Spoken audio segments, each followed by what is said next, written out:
April 6th Blue Springs City Council meeting. If you will stand with me, I will lead us in the Pledge of Allegiance.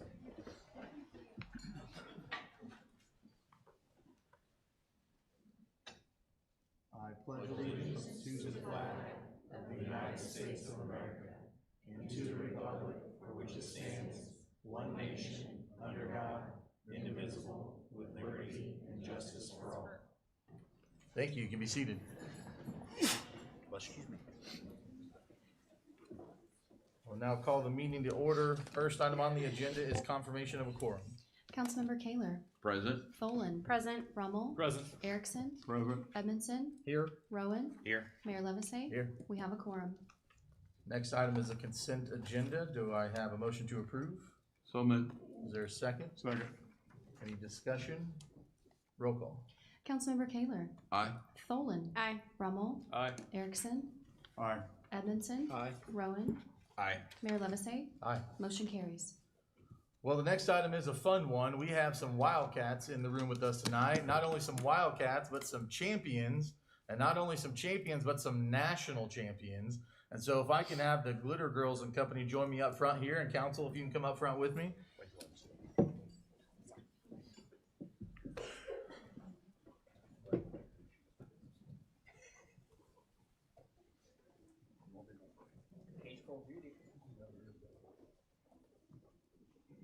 Why don't you face this way? It happens every time. There we go. Let's sneak right here. So I have a proclamation on behalf of the city. We have some whereas clauses here to present to these ladies and the whole crew. So we have, whereas the Blue Springs High School Glitter Girls and Company team will be honored tonight, April 6th. And whereas the Glitter Girls and Company team took first place in the large varsity team performance at the 2026 National Dance Alliance High School National Dance Championship in Orlando, Florida in February. And listen to this, they're not only national champions, they're giant killers too. This victory marks the Glitter Girls and Company's first national championship title, defeating the previous champions who had won 7 straight titles. That's pretty impressive. The team performed a routine featuring jazz, palm kick, and hip hop, showcasing the team's depth of talent and execution throughout the performance. And whereas the High School Glitter Girls Company varsity team is made up of 21 dancers, all from high school grades, and they focus on being authentic, making practices fun as they focus on seeing how great they could become. Whereas the Glitter Girls and Company team was coached by Aaron Brown, Megan Ryan, and the routine was choreographed by Brandy Tucker. And because of all their hard work and all the excitement, the City Council and I, Mayor Blue Springs, want to hereby proclaim today, April 6, 2026, as Blue Springs High School Glitter Girls and Company Team Day. Congratulations, give them a round of applause. If you have anything going on, share about the team. You got the chance. Here's the microphone. Okay. Just that this group is incredibly hardworking, so much fun to be around. Make everything just really easy to coach. I think we've had a lot of fun with this group. And yeah. Congratulations again. This is for you. Thank you. And let's get a picture up here. All that way. Several rows. You gotta move back a little bit. Back. Yeah, back it up.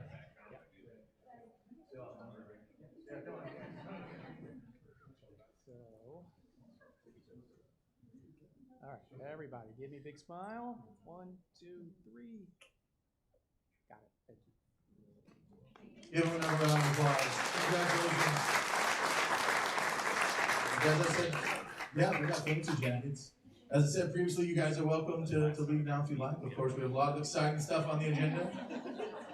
We'll give them a minute to exit and the council gets settled.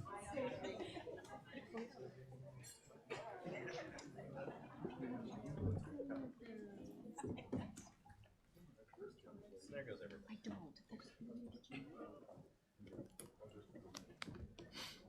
My computer didn't work right, so I was switching.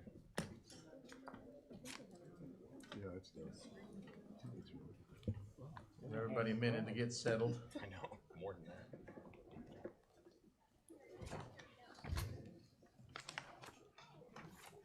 All right, we have everybody back. All right, no less fun, but still the business side of things for tonight. Next item on the agenda is Lux 2. We have a request to have that continue to the May 4th City Council meeting. So I'm going to open the public hearing. And then I need to give an opportunity if anybody in the audience would like to speak on Lux 2, support of or opposed to. Seeing none, council will accept a motion to approve a continuance to the May 4th City Council meeting. So moved. Second. Is there a second? We all moved. Do I need a roll call on this one? Nope. Okay, all in favor, aye? Aye. Any opposed, no? Motion carries. We will continue that one to the May 4th City Council meeting. Next item is a public hearing on the Sullivan Ranch rezoning and general development plan. If you haven't been here in a while, we've done things a little differently now. We don't have the court reporter. I am the one that swears everybody in, so we're gonna do this all as a group. If you are gonna speak on Sullivan Ranch, either in opposition to or in favor of, if you will stand, raise your right hand. That includes staff as well. All right, do you swear the testimony you're about to give in this case to be the truth, so help you God? I do. Okay, you can be seated. When you come up, please give us your name and address for the record. First, however, the city clerk will have some items to read. Oh, I need to open the public hearing. Let's do that first. Open the public hearing. Now the city clerk has some items to read. Mayor, the city has 2 exhibits to enter into the record. City Council information form dated March 24th, 2026 with the following attachments. Staff report with attachments, narrative with attachments, affidavit of publication, the examiner on March 7th, 2026, 185-foot notification map, names, addresses of property owners within 185 feet of the site, copy of resident letter sent to property owners, zoning protest petition map, Title IV land use section by reference, Blue Springs Code of Ordinance by reference, 2014 Comprehensive Plan by reference, City of Blue Springs Strategic Plan 2025 to 2030 by reference, letters received regarding Sullivan Ranch development, and bill approving rezoning. Exhibit 2 is a letter and photos received after the agenda was posted. This is all we have to enter for the record. Staff, if you'll continue with your presentation when you're ready. Yes, Chantel Fry, Planner 3 with the City of Blue Springs, 903 West Main Street, Blue Springs, 64015. Good evening, Mayor and members of council. Before you this evening is a request for a rezoning, a general development plan for Sullivan Ranch development located east of Southeast Wyatt Road and east of Southeast Litchford Road. The property is currently zoned AG County, which is the agricultural county zoning. The first request is to rezone the subject property from the AGC agricultural county to an SF12, the large lot single family residential district. The property consists of 2 parcels with a total of approximately 70.15 plus or minus acres and is currently undeveloped. The proposal is consistent with the city's 2014 comprehensive plan, which identifies this property within the S2 specific area plan, a key part of the city's southern growth corridor. The comprehensive plan envisions the S2 area as a collection of well-connected, low-density residential neighborhoods that balance new housing with the preservation of natural features and open spaces. The plan emphasizes neighborhood connectivity, diverse lot sizes, and access to trails and amenities.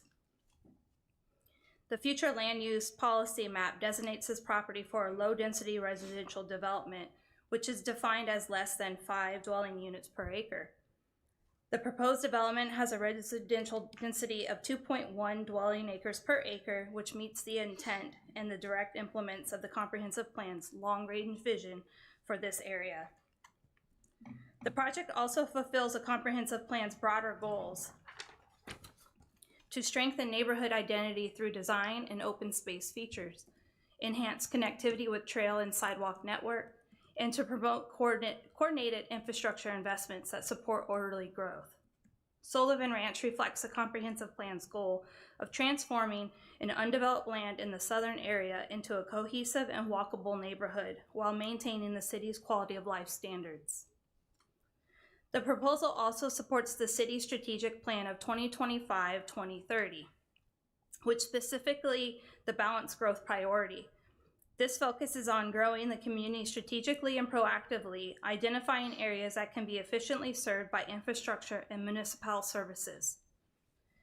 This property lies within the Southern Area Sewer Neighborhood Improvement District, the NID, established by the city to provide sanitary sewer service and funding for approximately 1,530 acres of a planned development.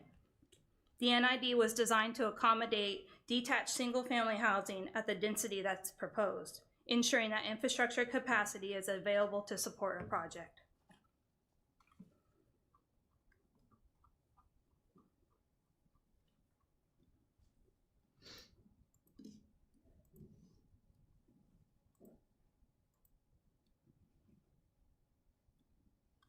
Hopefully it won't crash.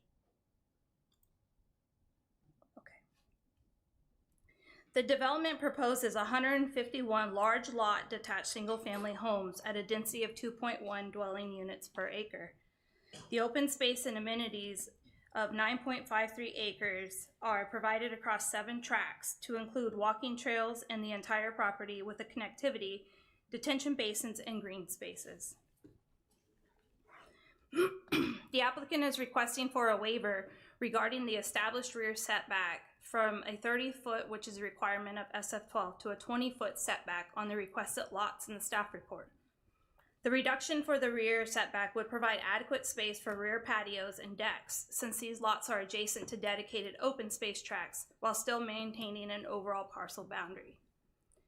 The applicant is also requesting a waiver in order to deviate from the SF12 zoning district standard for a request in reduction in lot width for the cul-de-sac front building line for 4 lots that are listed in the staff report. The development has 2 access points, one located along East Wyatt Road, and the secondary access will be located along South Litchford Road, both providing direct vehicle access to the proposed subdivision. Full roadway improvements will be required on the extension of East Wyatt Road through the Sullivan Ranch development, consistent with the city roadway standards. The improvements will include a dedication of a 60-foot right-of-way and construction of the full roadway section that is through the development. South Litchford Road will require half roadway improvements to include installation of curb and gutter with a sidewalk along the development frontage. In addition to South Litchford Road, this should also be modified necessary to provide adequate sight distance from the proposed southern entrance, consistent with the traffic study submitted. Harris Potts Road will also be required to have half-road improvements along the development frontage to include curb and gutter and installation of sidewalk on this frontage. The applicant will construct new public improvements, including the roadway extension, stormwater basins to meet the APWA 5600 standards, and sewer extensions to connect to the NID. Homes will include a mix of 1- and 2-story designs with masonry and siding materials. The proposed minimal livable floor area is 1,600 square feet, which is 1 classification step lower than the adjacent Hoot Owl Meadows and is consistent with the UDC transition standards. The average minimal livable floor area for this area will be 2,200 square feet per home. Staff has reviewed the proposal for the compliance with the comprehensive plan, the Unified Development Code, and finds that the proposed rezoning from an AGC to an SF12 is consistent with the comprehensive plan and surrounding residential zoning, and recommends approval with conditions listed in the staff report. The general development plan complies with all of the UDC requirements, and no deviations or modifications have been requested for the 151 single-family resident lots and open space tracts. Adequate utilities, infrastructures, and public services exist or plan to serve the development, and staff recommendations. The approval with the 3 conditions that are listed in the staff report. And I would be happy to answer any questions that the council may have. The applicant is present. Any questions for staff from the council? Councilmember Erickson. I think I have 3. I can't, my PDF file failed me. Could you repeat what's the minimum living space? I thought I read 1,800, but you said 16, I believe. It will be 1,600, but the average size of that livable floor area will actually be 2,200 in that subdivision. Okay, and there's 151 lots on 70 acres, give or take a Yes. couple inches. So there's 60 lots that are asking for a variance on the depth. I'm going to leave that for the applicant to answer. Then would you know, maybe the applicant would have to tell me this, the square footage of those lots that have the rear setback We don't know what that is? That would be up to the applicant also to discuss Okay. that. Okay. I'll ask them. Any other questions from the council for staff? Okay, then we will go to the applicant next. The applicant present want to give a presentation. If you will give your name and address for the record.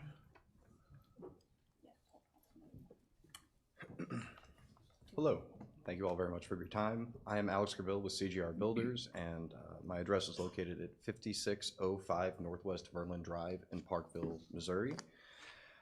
Just to address a couple of the questions, the rear setback variant that we had previously requested, we are no longer requesting. The only variation we would be requesting is on those cul-de-sac lots as listed previously. As we're introducing the SF12 variant of Sullivan Ranch, I would like to point out a few things in the adjustments. The switch from the SF7 or the 7,200 square foot minimum lot requirement to the SF12 or 12,000 minimum or 12,000 square foot minimum requirement is what we're going to be carrying through. The lots that we had proposed the variant on was going to be from 12,000 to 13,000 square foot per lot, but we are going to pull that back and just request that we follow the straight SF12 standard. I know previously drainage has been a major concern that we've heard from not only engineering from the city, but local members of the county.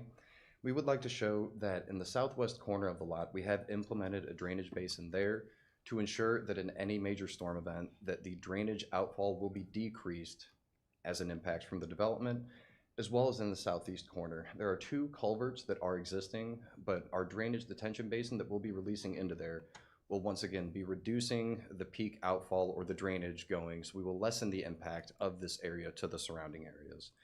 In the northeast corner, there is the northern detention basin, the eastern detention basin, and the area that will be unobstructed drainage to the northeast is roughly about a third of as it exists today, once again lessening another interest point and lessening our impact through the drainage study that we found.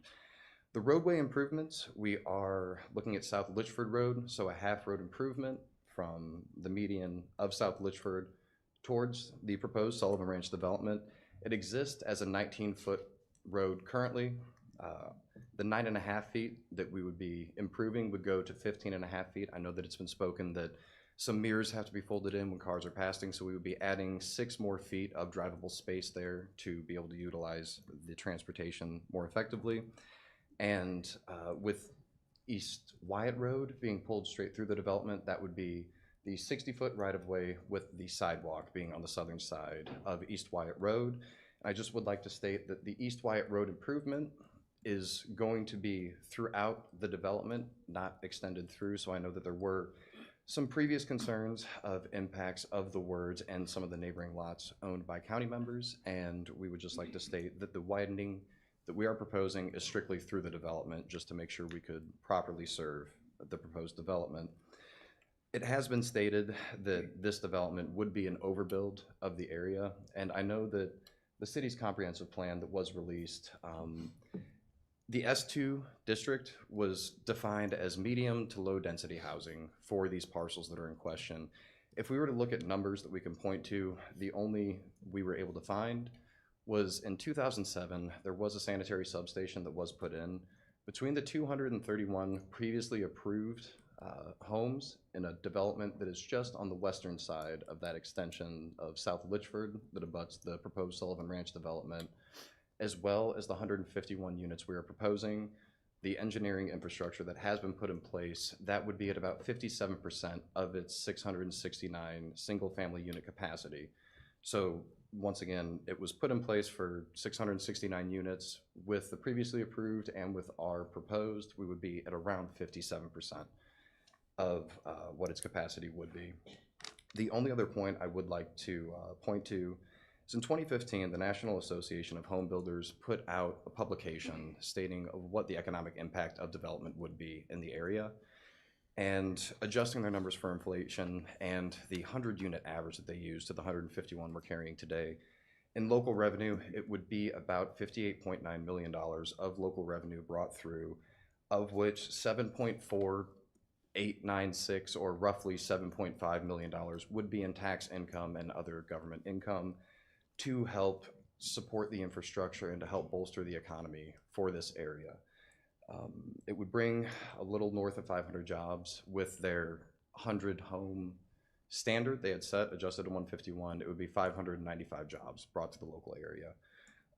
I know that Mr. Robinson is here and he would like to speak more from the company and what we would like to offer, but I would just hope that as we're presenting this to the commission and to the mayor, that we are representing what the city of Blue Spring brings, being able to maintain a bolstered economy and help the local area. And as we've seen down Highway 7, that there have been previous commercial developments that have not gone through, and hopefully this proposed development could bring the populace to not only build the sense of community, but help support further developments down the line. Thank you all very much for your time.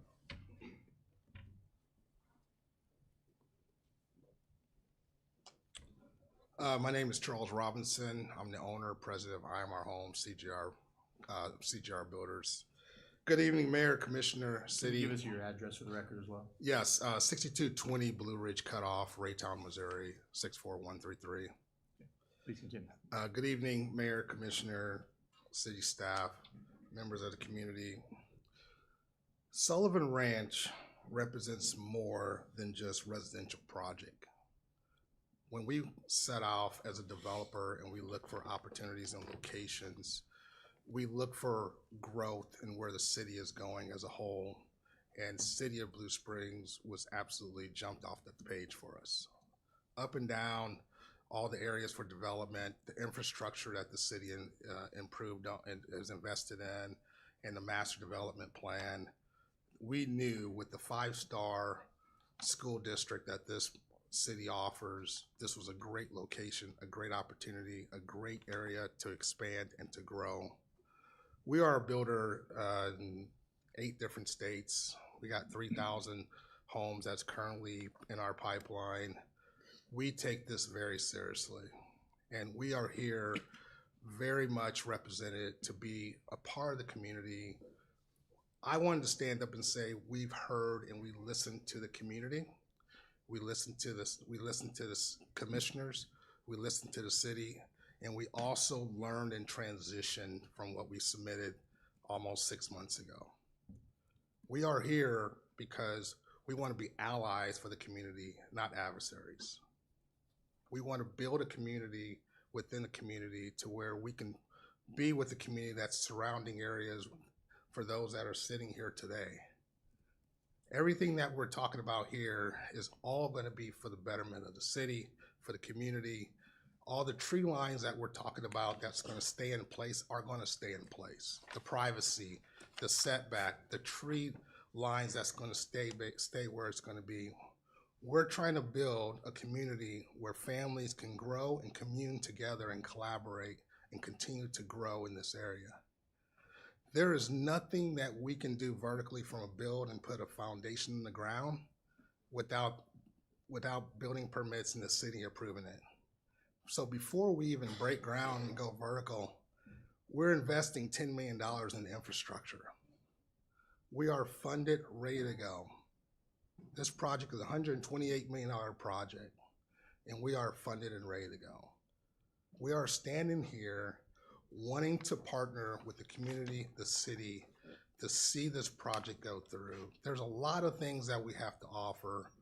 We have went from 218 homes to down to 151 homes. That's a 31% deficit because we listened to the community about the density and how many homes in the community. I wish we can go to 1 to 2 acres, 5-acre houses, but we can't build them for what we're gonna get back for $1 million homes in this area. So our homes are gonna be equivalent to what's been approved on April 26, 2024, almost 2 years ago, when Hudao Development was approved. They're building SF12 just like we are. Their price points is $600,000 to $900,000 homes. Ours is $500,000 to $800,000 homes. Very much identical to what was approved 2 years ago.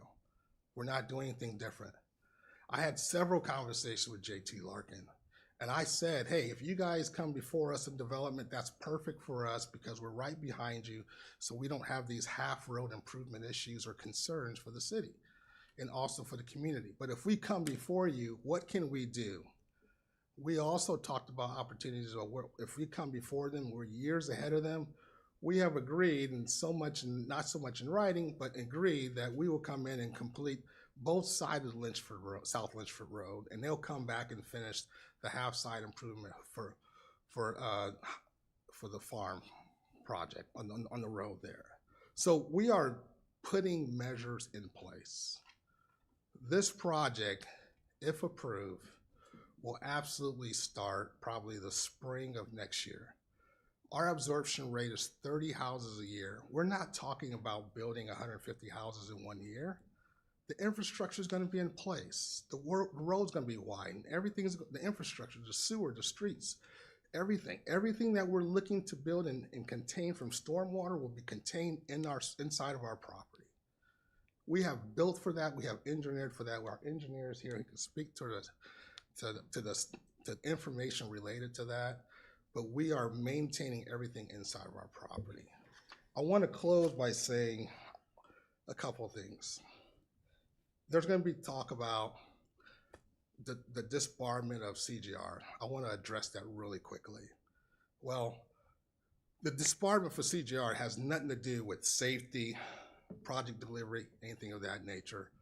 We did a $88 million project on the KCI Airport project. We have subcontractors that did not pay for their wage requirements on that project. We stepped in once we were notified about it and paid all the stipulations and all the fees and all the fines on behalf of that subcontractor. We paid all the restitution. All that has been cleared up. We would be lifted from this debarment in August of this year. We have done that. That has not stopped us from building. We have 1,800 homes that's going into the Kansas City Metro. We've just been awarded 540 lots that we're breaking ground on this month in the city of Kansas City in Kansas. We just won the Construction Firm of the Year award in March 2026 for the city of Raytown. We just received a congratulations award from Mayor Gardner for Kansas City, Kansas for our work and the efforts in the communities we work in. We stand behind our work. We are not here, we are not criminals. We are here to do a great job for the community, and we want to build here. In closing, at the end of the day, the city got to make a decision. Growth in this area is going to happen with or without us. The question is, if it's not development happen, if our development doesn't happen, but how does it happen? Sullivan Ranch represents a controlled, well-funded infrastructure first, community-conscious development that's aligned with the city's long-term plan. We are ready, we are prepared, we are committed to doing this the right way. Thank you. Any questions for the developer from the council? Your Honor, Councilmember Kaler. probably for the other gentleman, the first one that spoke. Being a mayor pro tem, I was here at the Planning Commission, and I need some help here to understand. As of Friday, when I looked at this agenda, there was variances, and even up until you came up to the podium and made the comment that tonight we're proposing no variances. I'd like to know where, from Planning Commission and from tonight, where did that change and how did it change? There was a meeting, I believe, between District 3 council members and the Planning and Zoning from the city, as where it was stated to CJR that the variance along those side setbacks that were only being requested so we could utilize that land for decks or porches, if that was going to become a point where that would have plenty of attention, it was requested from CJR that we send in writing over that we are no longer going to require those variances. And then earlier today, I was informed that that was what was going to be proposed to the city, that because that's what was given to planning, that's what was going to carry through. And so though we tried on our end to make sure that we could have those variances removed, we just opted to audibly state that those variances would be done away with and we would just be following the rear setback requirement on those exterior properties.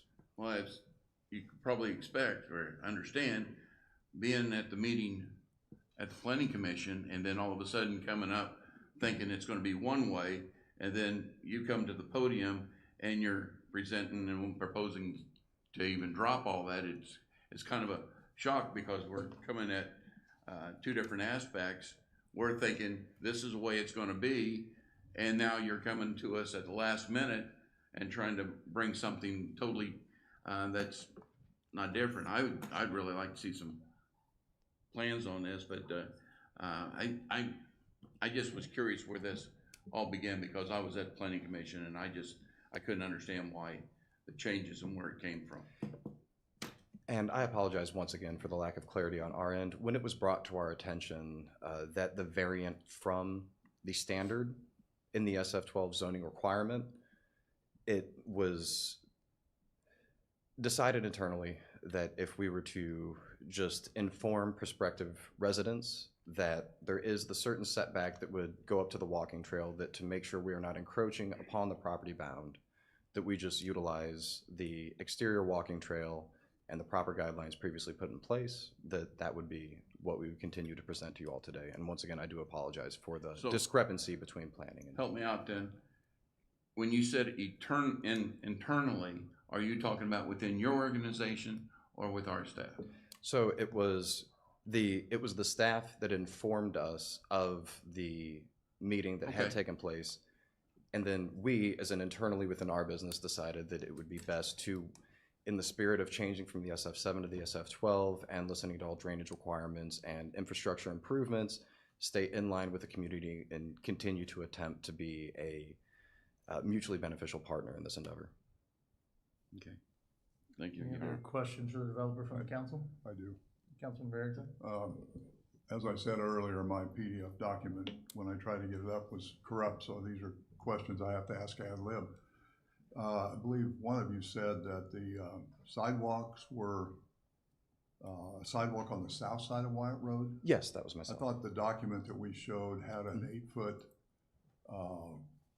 what I want to say, common or not just a sidewalk, but a multi-use trail, 8 feet on the south side. And my understanding from my recollection of reading over the weekend was it was 5 feet on the north side. So am I missing something, or So is are it- you speaking? do we have just one sidewalk or two? And if so, what are the dimensions? And Mr. Walquist is here, and he can attest more to that. I just would like to make sure I'm responding to this correctly. Are you stating the sidewalk that is proposed to the south of East Wyatt Road, or are you stating the walking trails that are utilized through different boundary? I may be getting them confused, but my reading originally said that there was an 8-foot multi-purpose path or whatever it is. If that's a walking trail, that's wonderful, on the south side, and a 5-foot sidewalk on the north side. And if I can Yeah, introduce sure, Mr. that's fine. I have another Walquist, question too, but. Mr. Walquist, if you can give us your name and address for the record. Yeah, Robert Walquist with Quist Engineering, 821 Columbus, Lee Summit, Missouri. Yeah, just basically the south side. I think I colored.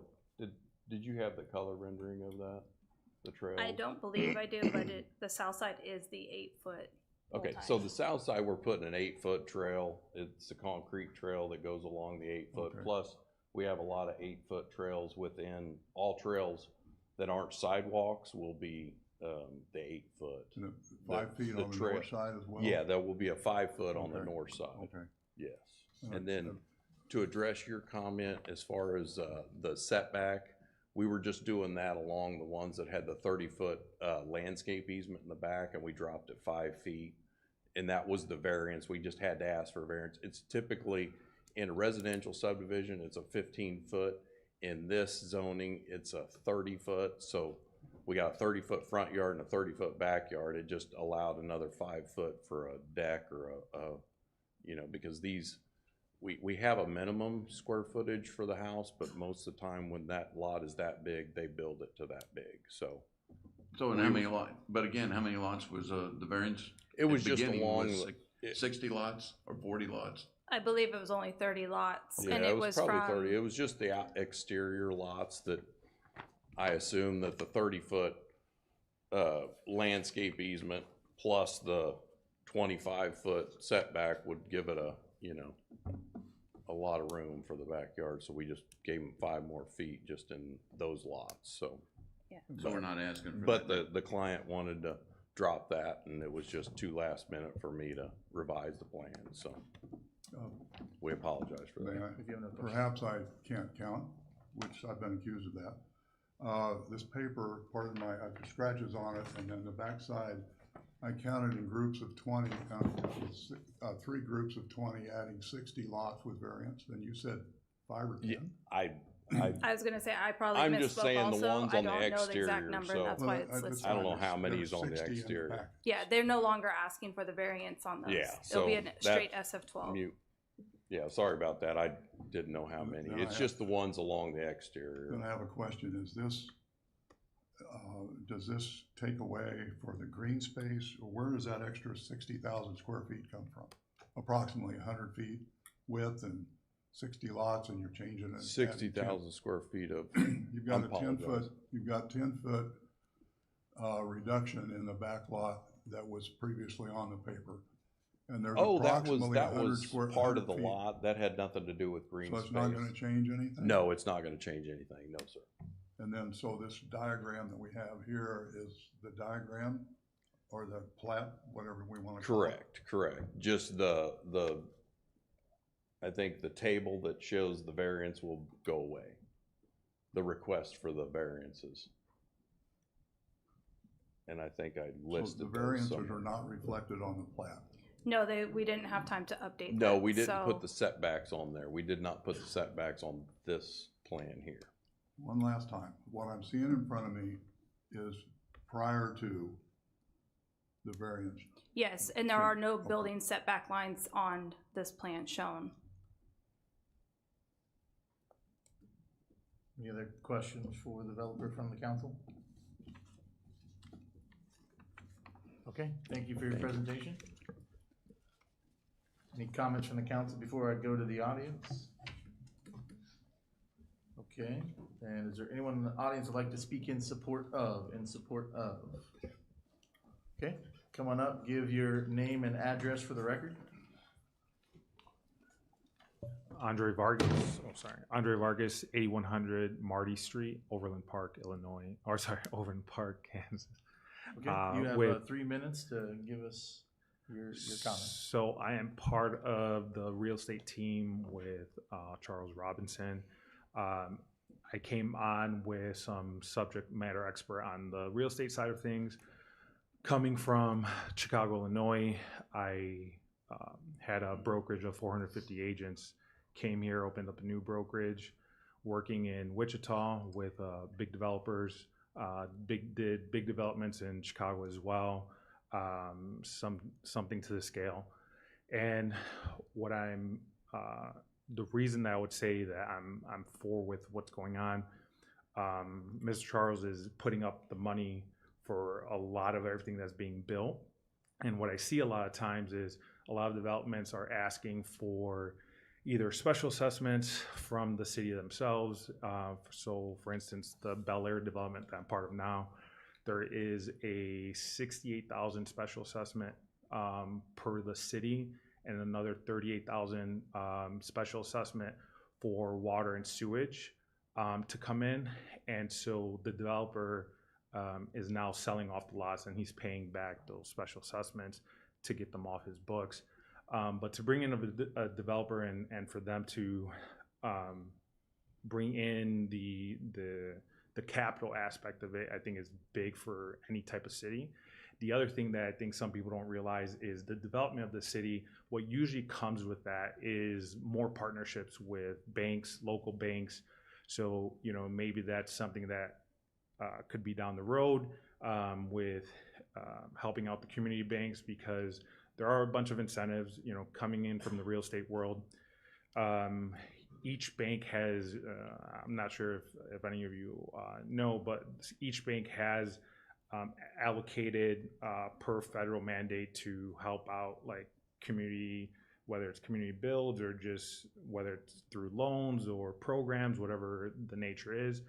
And through the 1,000 lots that, or the 550 lots that are approved right now through the KCK Wyandotte project, a lot of those banks are willing to help out some of these buyers as well, and help out the developer with incentives that help, get people into these type of properties. And so it's just something that I think overall, long term, you just see a economic increase, because you have, if the developer is going to be true to the word, the developer, you'll see that as the city grows, the community grows with it. That might be bringing in. That's your time, sir. Okay, Thank you for your sorry about comments. that. Appreciate Thank you. it. Anyone else in the audience like to speak in support of, Come on up and give us your name and address for the record.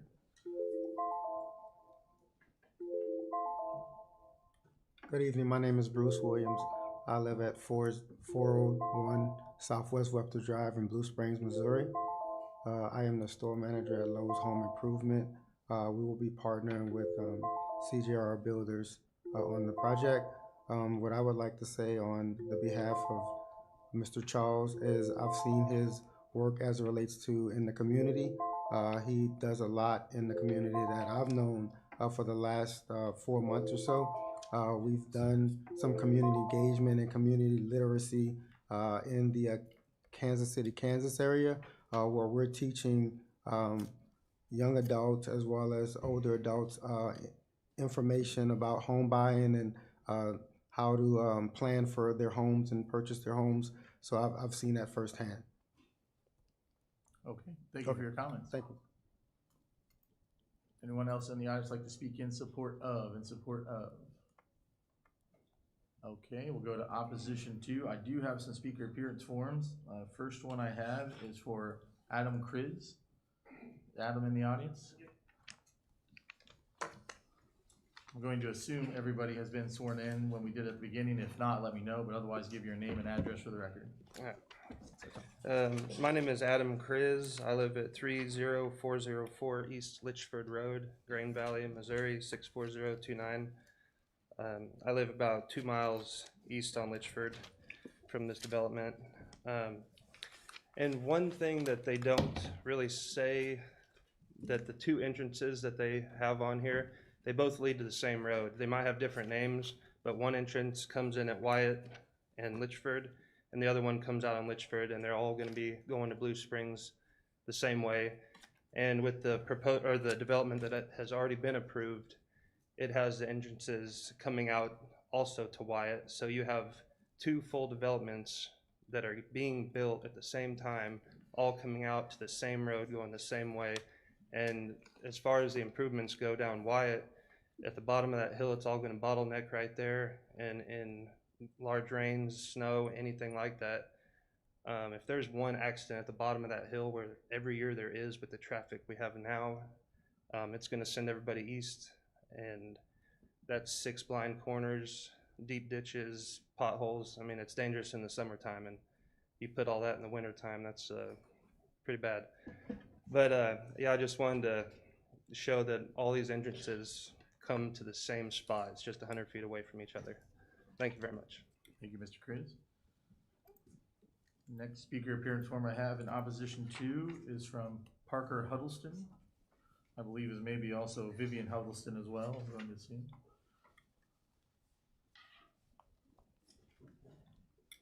Give us your name and address for the record, please. Yeah, I'm Whitney Huddleston. I also filled out an online form a couple weeks ago, so we're all together. 30500 East Litchford Road in Grain Valley. And if you're okay with it, we're 3 speakers, but obviously we're a family. We all live at the same address. I spoke last time at the planning committee. We just moved to our house to get away from the city of Lee Summit and move out to some country on 3 acres back in December. And my neighbor Adam told me kind of a little bit about what's going on. We moved from the city to kind of get away from it all and to have a spot to call our own and to just, have some maybe chickens and goats and barn cats and all the things, and we're really kind of nervous about what's going to come down the street. Also kind of assessing everything and reading everything, concerns of consistency from the builders and consistent message, and just, reputation. From what I hear is passing the buck to a subcontractor, but as a leader, I'm a nurse leader, I'm responsible for everyone I hire. And so it's a little frustrating. I want to give the girls time. They wrote in their own words, they don't have to be here. They don't, I told them this is mom's fight, but they wanted to be here. And so they both have something to share. And I know they each get 3 minutes, but they won't take that long, I promise. I want to give them the space to do that because they're the next generation, right? So I'm very proud of them. Right, you up? Hello, my name is Parker, and me and my family live close by where you want to build the new neighborhood. Personally, I feel worried because what if adding more houses causes more problems? We moved away from the city to get away from all the noise and the traffic. I'm also worried about other people. Sure, adding more houses could be good, but what about all the roads? People can't go up and down them without having to pull over. And all the buses coming in the morning, we won't be able to share the road. And the animals, the bald eagles and the deer. The peace that we have in our home. Please, before building, take that into consideration. Thank you for your time. Thank you, Parker. This is Vivian. I'm gonna You just might hold just have that. to Is hold that it, okay? yeah. I know none of you want all that loud noise, so let's prevent all that noise from coming to your home, because this place is supposed to be peaceful, not noisy. And lots of animals probably do not want to be hurt or lose their homes. Thanks for listening. Thank you, Vivian. Appreciate your time. All right, next speaker appearance form I have is from Cody Dragon. Dragon, okay. Give us your name and address for the record, please. It's Cody Dragon, 29602 East Harris Potts, Green Valley, Missouri. Continue when you're ready. Yeah, so my property butts up against lots 81 through, I'm assuming, 77-ish.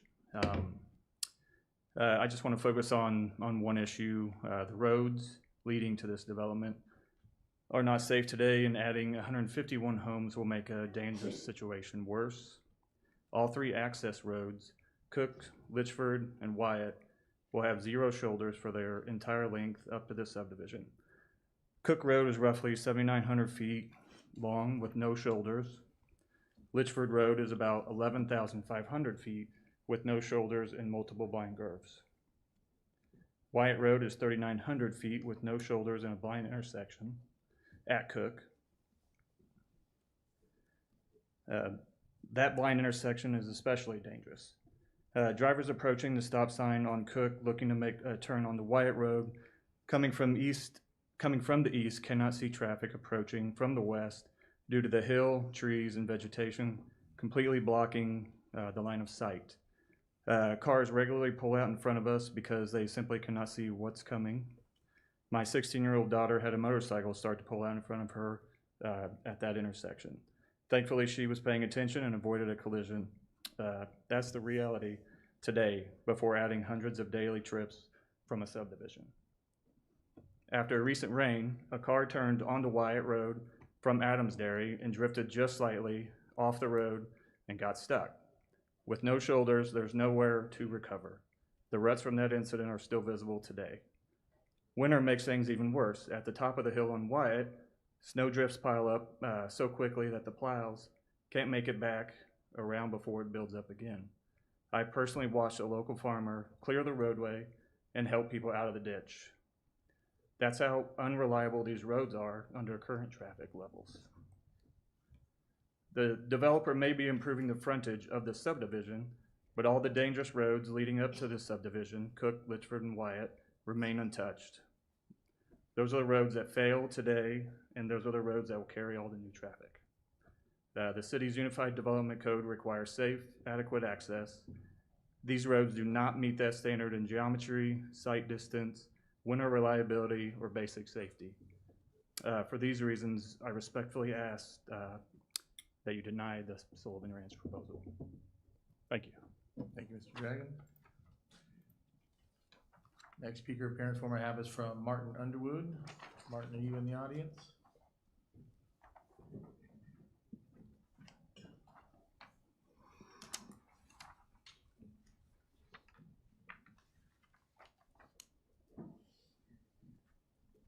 Please give us your name and address for the record. My name is Martin Underwood. My address is 29110 East Wyatt Road, Crane Valley, Missouri 64029. These people here that are listening to this are not used to pulling the rabbit out of the hat at the last minute. It sounds like maybe we don't have a proper plan. Same way with the water runoff, all of a sudden we got enough. Well, you know, you got 220 homes that Larkin's putting in on Hoot Owl. Nobody talked about, they did talk about that a little bit earlier on the west side of Litchford. You're gonna have Hoot Owl dump probably 200 cars onto Litchford. And then the Sullivan Ranch is probably gonna dump about 800 cars. I live at Wyatt and Litchford Road. I'm gonna have between 800 to 1,000 cars go by my house a day. Those roads are terrible. Your plan to improve Wyatt Road is only from 7 Highway to Adams Dairy. You don't have your plan going from Adams Dairy clear to Litchford. It's non-existent. This is a dangerous move. Too many people in the water runoff. These people that live in Litchford, that water's gonna go downstairs. We've had this discussion before. When we were doing the Larkin subdivision, you were present when the mayor and you were councilman. You're the only one that voted against Larkin's project at Hoot Owl. Mayor? Do you remember that? I do. And we were proud of that because you stood up for us and we appreciated it. But these people deserve better than 800 or 1,000 cars dumped on the road. And all of a sudden, oh, we got these storm sewers and we got this pond it's gonna go into. Well, that's all malarkey. You all know that. You got the land bank money, you wanna get rid of it, wanna get that land out of the land bank. We understand that. We truly do. We just don't wanna be inundated. My property value will fall. I have 10 acres. Most of these people have 100, from 5 acres to about 100 acres, and their property values are gonna dump. Thank you for hearing my little session. I do appreciate you allowing me to speak. Thank you very much. Thank you, Mr. Underwood. Next speaker appearance form I have is from Karen Evans.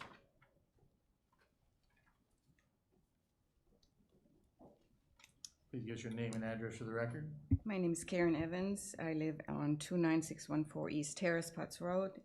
I've lived there for 33 years, and in that time period, nothing has been done to the infrastructure leading up to the proposed development. I do appreciate all the changes that have been made to the development, but again, that does not change anything about the surrounding area. And if you have been out there, Mr. Mayor, you know, you mentioned that road improvements had been made out there. I heard that. They have not been made. Nothing has been done to those roads in 33 years. The only thing that changed is that the city put in sewers. That's it. So Ms. Fry also stated that the development is in accordance with the city's comprehensive plan. And that's probably true to a point, but what is not mentioned is that the comprehensive plan also says that careful planning has to occur, that access has to be provided, that there has to be connectivity. And on page 89, it says that anything that should be done with a resource analysis, a natural resource analysis. to improve the stormwater management, reduce flood risk, protect and improve regional natural assets.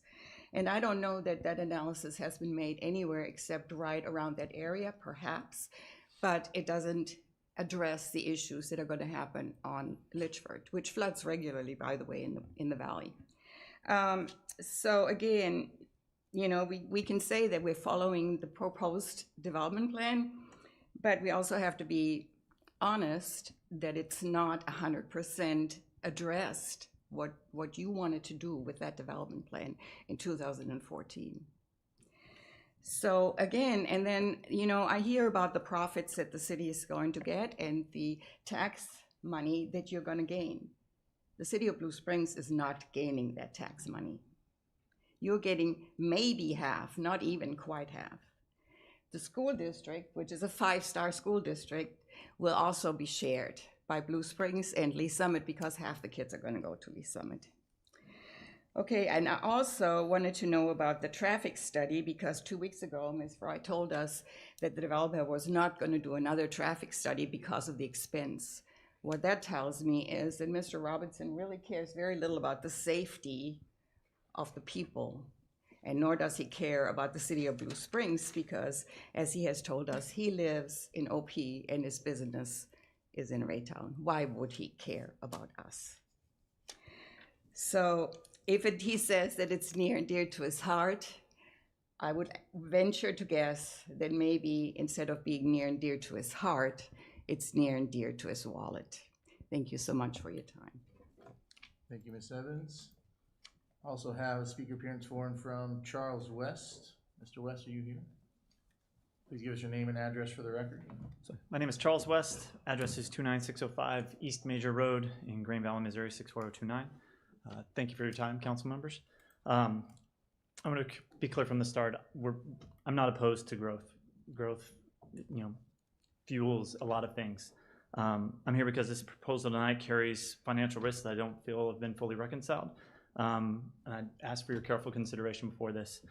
You know, pointing out obvious facts, Planning Commission voted against this 2 weeks ago. 68% of the residents within 185 feet of this development have filed a formal protest against it. I believe the community has spoken through every available channel, and you have their opinion on it. This proposal, while seemingly, and some have said it complies with the city's own strategic plan for 2025 to 2030. The plan calls for balanced growth that maintains community alignment. The area that surrounds this development, so if you take that development, make a big circle with it around it, there are currently 29 to 36 families that live in that zone. We're going to add 151 families. That's a 4 to 5 times increase in families. If you added to the neighborhood right next to where you live, 4 to 5 times the number of families, is that community alignment? I think that would be overwhelming, that community alignment. To the finances, tomorrow Blue Springs Voters will decide on a $65 million bond for the wastewater management plant. This is federally mandated. We have to do this. If the bond passes, assuming a standard 20-year loan that most cities do for this, that's roughly $2.72 million per year in interest, $8.9 million over 20 years. If the bond fails, we have to seek alternative financing. That's $3.89 million per year, which is roughly $1.17 million more annually, $23 million more over the life of the loan, that 20 years. Is there room in that budget for this if that bond fails? Add to that Missouri Senate Bill 3 and its implications. What tax money are we going to get? It's unknown. If with these things, you know, do we need more information? The utility verification is unresolved. We've heard about the traffic reviews and being incomplete and not wanting to complete the others. Drainage and culvert analysis is still pending. I think there's too many unknowns. If you can't vote against it, I would propose postponing it till we get a little more information. 30, 60 days, we'll have a lot clearer picture on what the state of Missouri and what the city of Blue Springs is going to, some of the rules and verifications and what's coming in, what's going out, where we stand will be a lot clearer. That's all of my time, so I appreciate your time, and thank you very much. Thank you, Mr. West. That's all the speaker appearance forms I have. Is there anyone else in the audience like to speak in opposition to? Coming up, give your name and address for the record. Were you sworn in earlier at the beginning of the meeting? I was. Okay. My name is Steve Lanier. I live at 29705 East Harris Potts Road. I've lived out there for 36 years. Like Mr. West said, if you were to draw a big circle around this, from Adams Dairy all the way out to Colburn Road, those are just 5-acre lots. They're widespread, people. It's not a compressed city neighborhood. We have neighbors, but it's not a neighborhood. If you wanted a neighborhood, like the young lady over here, she moved away from the city. That's what the city's for.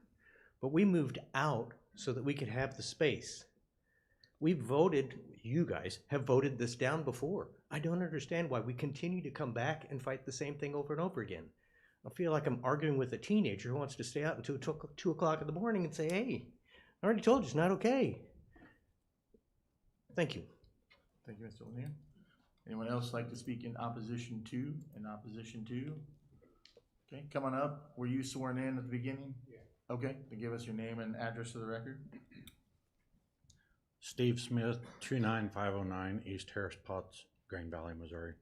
I'm the pond in the low area that's going to take all the flooding. I get it now, and they're talking about putting retention ponds and stuff on the west, the southwest, and the southeast on them corners. Well, the road goes like this, and I'm right here, and my pond floods all the time, and I don't think they have a clue how big of a retention pond they're going to need to put to take care of that the way it is right now. And when they put streets and stuff in there, it's going to be worse. And then I also don't understand why the further out in the country we go, we're getting smaller homes, because we all have estate lots and acreage and larger homes. And then the Hudal Estates that got passed, and then they're wanting to do this out further and go down to 1,600 square foot homes when Hudal's like 1,800 square foot. And then on top of all that, just everything that everybody else has said, I don't need to repeat it, but the roads and the traffic and all that's going to be a major issue. So that's all I have. Thank you, Mr. Smith. Anyone else in the audience like to speak in opposition to? Were you sworn in earlier? I am. Okay, can you give us your name and address for the record? Sure. Keith O'Brien, 12600 East 98th Street, Kansas City, Missouri.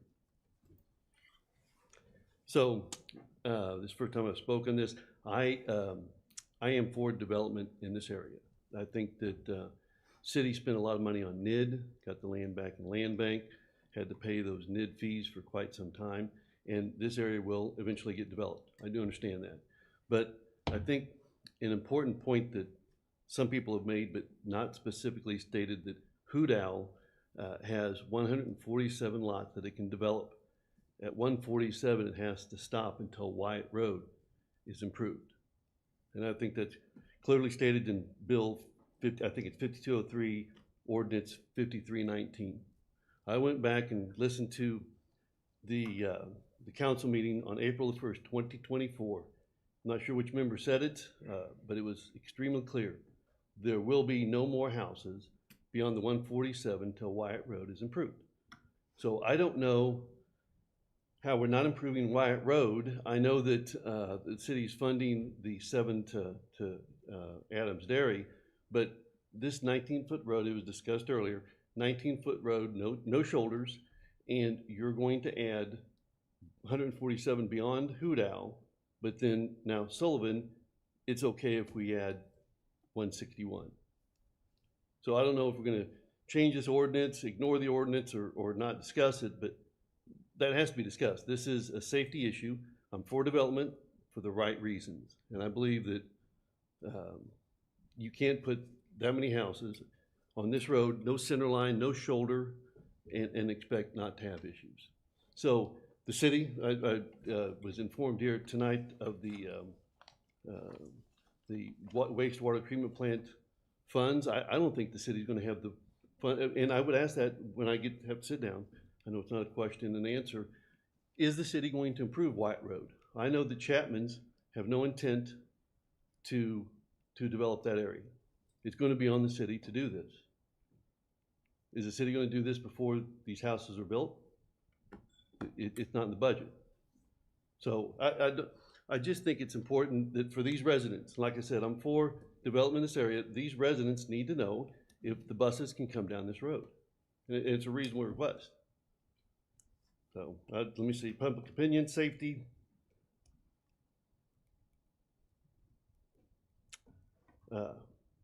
Yeah, I think that's the key point to make here, that you've got to keep these people safe.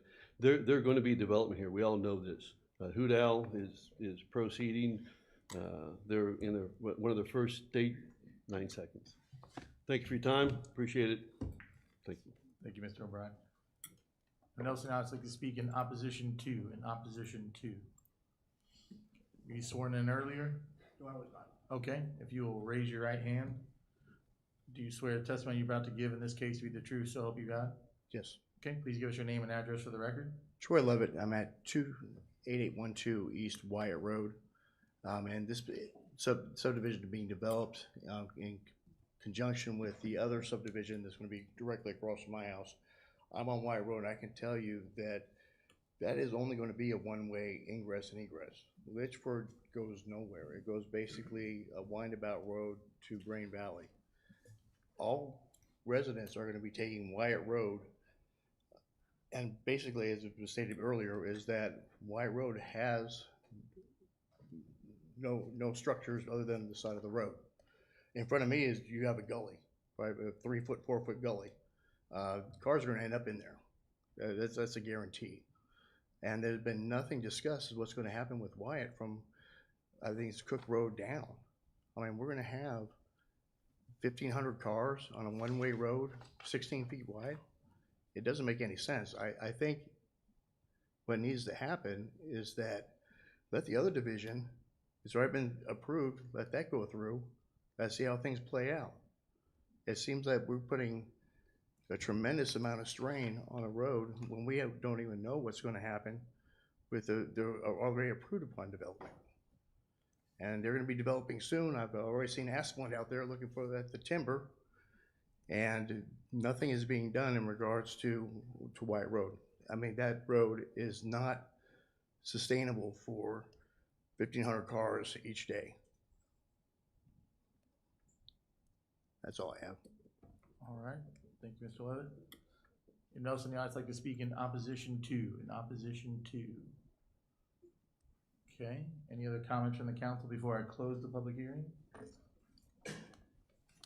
Okay, I will close the public hearing. Next, we have item number 7, introduction to Reading Bill 5391, approving the rezoning for Sullivan Ranch. I'll introduce it. First reading of Bill 5391, an ordinance approving rezoning of property located east of Southeast Wyatt Road and east of Southeast Litchford Road from AGC Agriculture County to SF12 Large Lot Single Family Residential District for Sullivan Ranch. Your Honor, I move to approve on the first reading and move to the second. Is there a second? Second. Is there discussion on first reading? Yes, Your Honor. Councilmember Erickson. I did the obligatory move to approve, however, I will be voting against it. Okay, any other discussion? All right, then, all in favor say aye. Aye. Any opposed, no? No. No. Okay, I'm gonna call that motion carries on first reading. Let's proceed with the second. Second reading Bill 5391, an ordinance approving rezoning of property located east of Southeast Wyatt Road and east of Southeast Litchford Road from AGC Agricultural County to SF12 Large Lot Single Family Residential District for Sullivan Ranch. The honor move to approve the second reading and provide a proper ordinance number. Is there a second? Second. Any further discussion? Yes, Your Honor. Councilmember Erickson. I have to oppose it for many reasons, but the most obvious is I can't see what they're gonna do and the numbers don't jive, so to speak. It's mumble jumble, and I appreciate everybody's comments. Some of them were negative, some of them were positive, but I can't support it. Any other discussion? Councilmember Kaler. Yes, you know, we think it's gonna be one way, and then we're here at the last minute, we call an audible, and I'd really like to see more detail before I would even vote yes with this. So I can't vote yes on this unless I have more detail. Okay, any other discussion on second reading? Okay, then let's roll call it. Councilmember Tholen. Aye. Rummel. Aye. Erickson. No. Edmondson. Aye. Rowan. Aye. Kaler. Absolutely no. Mayor Levesey. Aye. Motion carries and given ordinance number 5487. Okay, next item on the agenda is introduction reading of Bill 5392, which is a general development plan for Sullivan Ranch. Do I have an introduction? I'll introduce it. First reading of Bill 5392, an ordinance approving a general development plan for Sullivan Ranch located at east of Southeast Wyatt Road and Southeast Lickford Road, Blue Springs, Jackson County, Missouri. Your Honor, I move to approve on the first reading and move to the second. Is there a second? Second. Any discussion?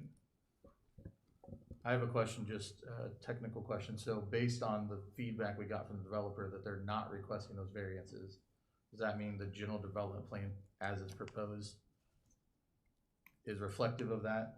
Those variances are not in what we will approve tonight? Or do we You need would to- have to do an amendment. So when you would, the bill, it would show like the amendment of standard SF12 So if we wanted with to, no deviations except for the cul-de-sacs. if we wanted to accept what they say they're no longer requesting, we need to take action here. Yes. Okay. Your Honor. Yeah, Councilmember Erickson.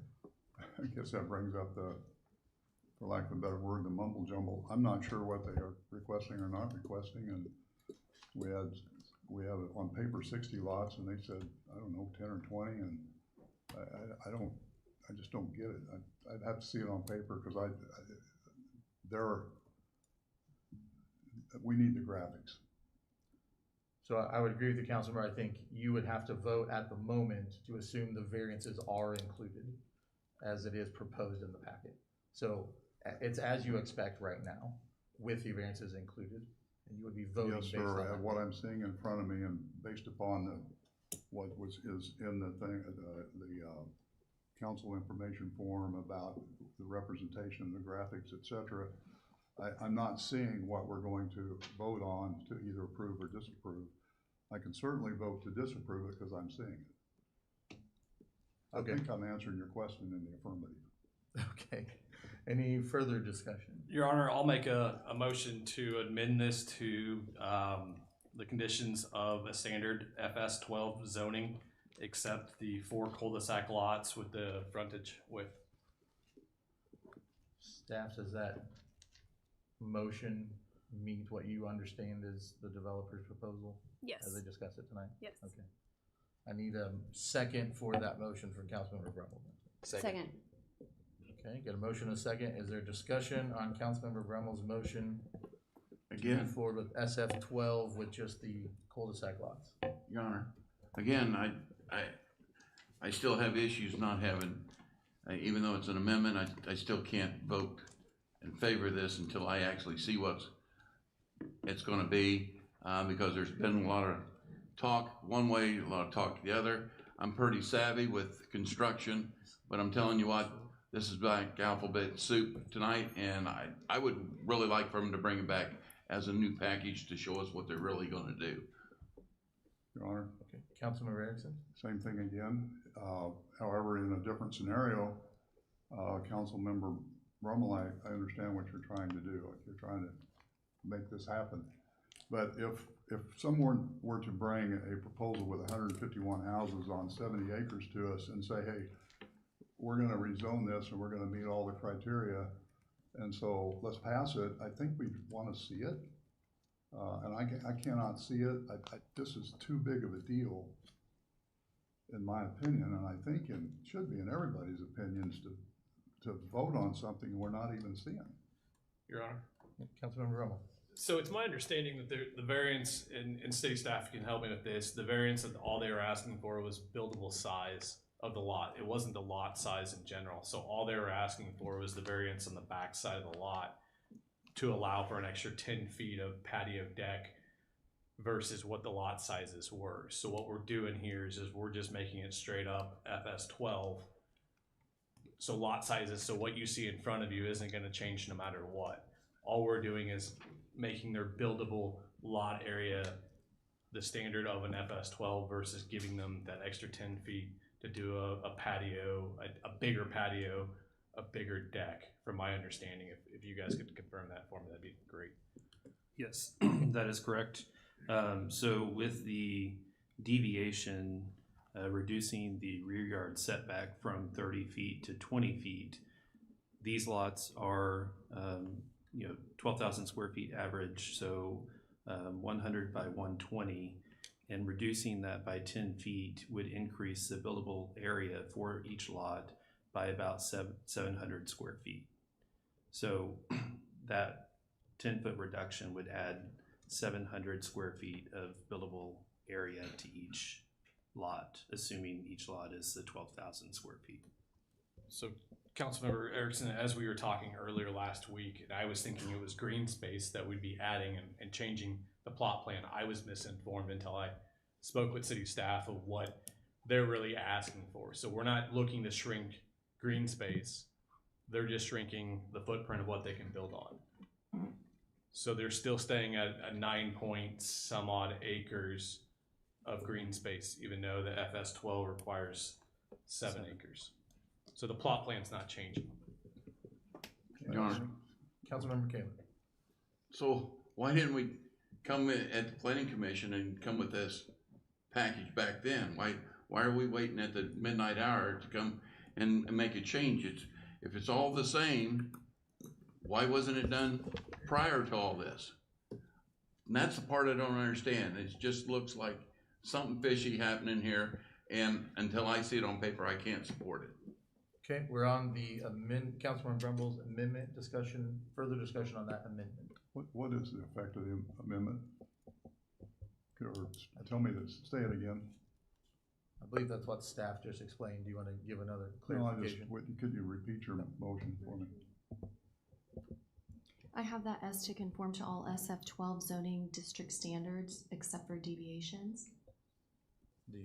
The cul-de-sac. The four Cul-de-sac, cul-de-sac. yes, And thank that's you. only four cul-de-sac lots. So So what we're doing is saying it has to conform, which is pretty simple if it conforms, but we're just not seeing what it conforms to. So I get that. I guess I'm confused to where you're confused at, because I mean, the plot plan that we have in front of us is the plot plan. All it's doing, and Nick had a great illustration for us, all it's showing is you only have a certain amount of buildable space on each lot.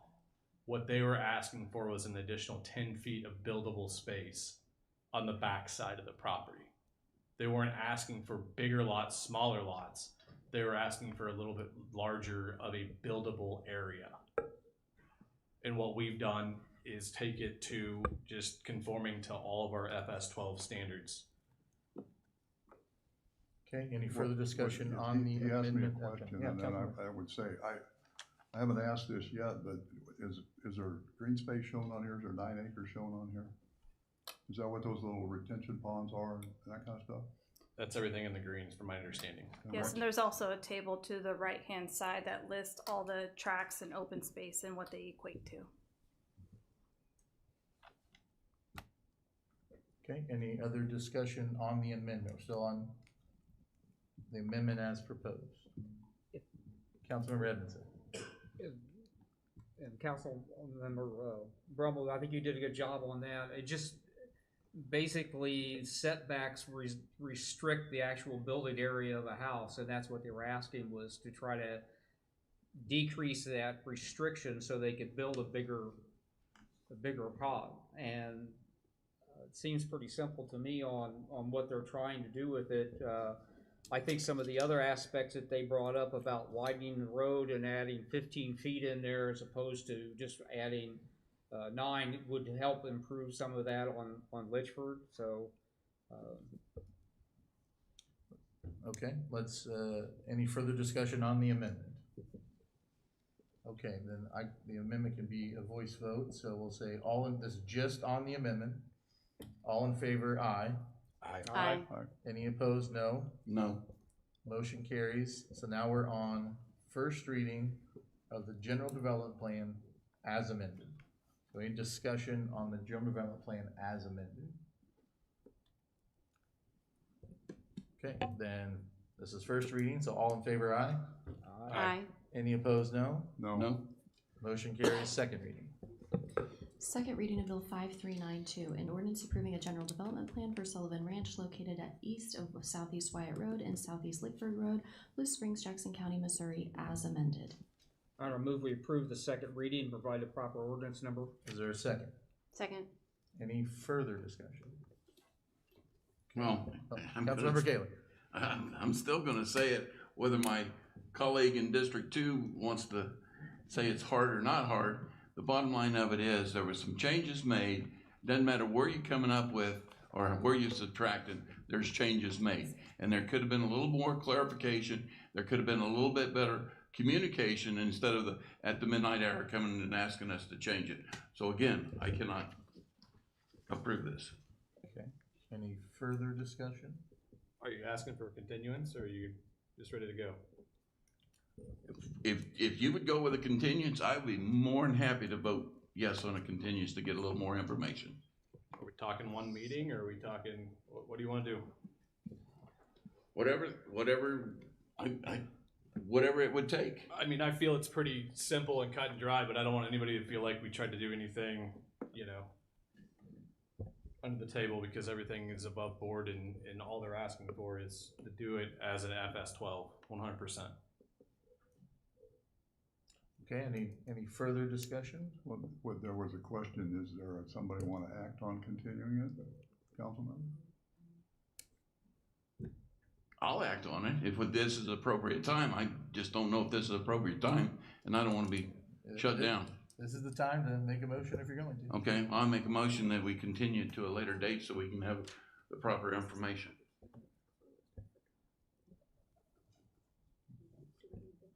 No, we're still on public. We're on the development plan. Yeah, okay. I'm sorry, Councilman Rose. No, that's fine. I'm just making sure that I'm correct in my motion here. So I'm hearing you, motion can continue until what, did you have a date determined? I would leave that up with staff to come back with the proper information. They know as well as I do, probably better than I do, when they could come back with that information. And I don't want to hurry them, but I mean, if they can bring back next meeting, that's fine. If it takes more than that, that's fine too. Okay. Looks like staff has a clarifying question. So, Mayor, on a GDP, we do not require this building setbacks to be shown. We have not required it on any GDP. And as you see now, the GDP in front of you is preliminary without those setbacks shown. So I don't know why we would consider to make an exception to one developer and not to others. So I have a question for staff, if I could, sir. Councilmember Brumman? So nothing would, even if we extended this, nothing's gonna come back different than what we have? Nope, the plan will show exactly what you see in front of you right now. Okay, I still have a motion from Councilmember Kaler, so I need a second on that motion. Second. Okay, got a motion and a second from Councilmember Erickson, so now we're on discussion. Any discussion on Councilmember Kaler's motion to continue this item? I think you put it into the future. May I amend that to the meeting after this? Would be the April 20th city council meeting? Would you accept that? Because I don't think you put a date I'm on gonna it. take that as a friendly amendment unless Councilmember Kaler, you have a problem with that. I'm always friendly, Your Honor. Well, that's what I Okay, thought. I have a motion and a second to continue the general development plan until the April 2nd city council meeting. Do I have discussion on that item? April 2nd? That's April 20th, I'm sorry, there's a 2 in there. April 20th city council meeting. No, my question is, after hearing from staff, what are we really gaining by doing that? I mean, we already know everything that we have here, so I guess that's my question back to you guys. Okay, any further discussion? Because I would like to delay it for 2 weeks, so I feel comfortable doing what we're doing. Whether that's fair or not, it's fair to me. Okay, any further discussion on the motion to continue this item till April 20th? Okay, then let's go ahead and roll call this one. Councilmember Brummel, No. Erickson, Yes. Edmondson, No. Rowan, No. Kaler, Yes. Tholen, No. Mayor Levesey. No. So the motion to continue fails. Okay, so we're back on, are we on first or second reading? We're We're on second reading of the general development plan as amended discussion. Any further discussion on this item? Okay, let's roll call. Councilmember Erickson, No. Edmondson, Yes. Rowan, Yes. Kaler, No. Tholen, Yes. Brummel, Yes. Mayor Levesey. Yes. Motion carries and given ordinance number 5488. Okay, next item is a public hearing for McAtee Meadows. We actually have two public hearings for this. So this one is for the General Development Plan, Bill 5393. And when we open the public hearing, and then City Clerk will have some items to read, exhibits to read for the record. Mayor, the city has one exhibit to enter into the record, City Council Information Form dated March 24th, 2026 with the following attachments. Staff report with attachments, narrative with attachments, affidavit of publication in the Examiner on January 31st, 2026, 185-foot notification map, names, addresses of property owners within 185 feet of the site, copy of resident letter sent to property owners, and bill approving the general development plan for McAtee Meadows. This is all we have to enter for the record. All right, staff, I'm gonna swear you in here. If you'll raise your right hand, do you swear the testimony you're about to give in this case to be the truth, so help you God? I do. Give us your name and address for the record. Logan Day, 903 West Main Street, Blue Springs, Missouri, 64015. Good evening, council members. This item before you is a request for approval of a general development plan for McAtee Meadows, located at 707 Southwest South Avenue. The applicant is proposing to subdivide a single lot into a 12-lot subdivision to allow for the development of 12 single-family homes to be done in a single phase on approximately 0.92 acres within the T3 suburban zoning district of the Downtown Development Code. The proposed development consists of detached single-family homes on small lots, which is permitted and an appropriate building type within the T3 district. The surrounding area is primarily developed with single-family homes with some nearby commercial uses to the east, and the project is consistent and supports compatible infill development in the area. The plan meets the bulk and dimensional standards of the T3 district, including setbacks and building heights, and each lot will provide the required 2 off-street parking spaces. The applicant is requesting one alternative design standard to allow front-loaded attached garages to face the street. This alternative design standard was added to ensure that in the event the city was ever to take over ownership of the private drive, that the houses in the subdivision would remain in compliance rather than obtaining legal nonconforming status if the city ever did take over the proposed private drive.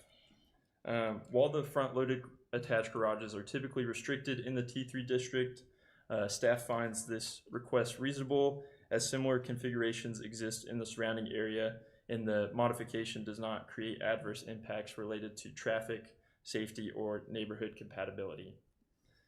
Access to the site will be provided via a private drive from Southwest 7th Street Terrace, and the private drive will be maintained by the Development Homeowners Association. Additionally, limits of no access have been added to the lots abutting Southwest 7th Terrace and Southwest South Ave.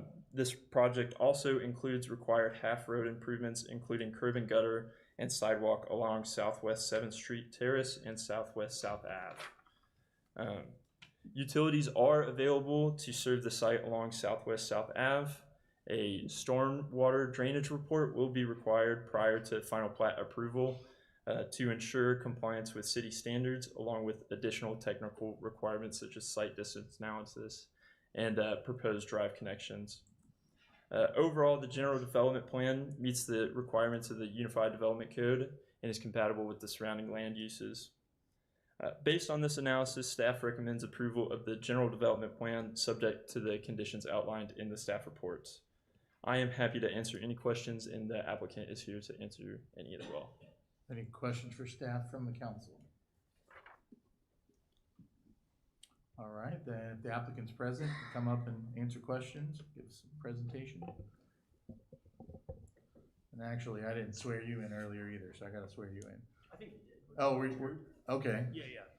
Then if you will give us your name and address for the record. Sure. It's Chad McAtee, 3224 South Dolan School, Independence, Missouri. So, as city has acknowledged, everything conforms to the criteria for this T3 zoning. The only thing that I would bring up to attention is I believe the original downtown master plan, which was created back in 2018-ish. No, 2008-ish, Yeah, excuse me. yeah.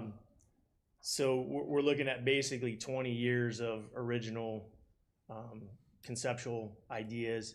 And within that time frame, there's only been 25 homes or single-family units built within that time frame, which on an average means one house a year has been built, in the downtown development area. So opportunities like this are very far and few between. And by acceptance of this particular development, obviously we would improve the capacity of what was originally part of the original master downtown development plan, as well as carried over into the most recent one. So we've conformed to fire codes as far as position of the fire hydrant, accessibility in and out of the subdivision, if we will. And in previous acceptance, the front-loaded garage was actually accepted on a development that's happening on 15th Street, which I'm also a part of as well. So happy to ask or answer any questions that you have. Any questions for the developer from the council? Okay, you did a good job. Thanks for your comments. Then any comments from the council before I go to the audience?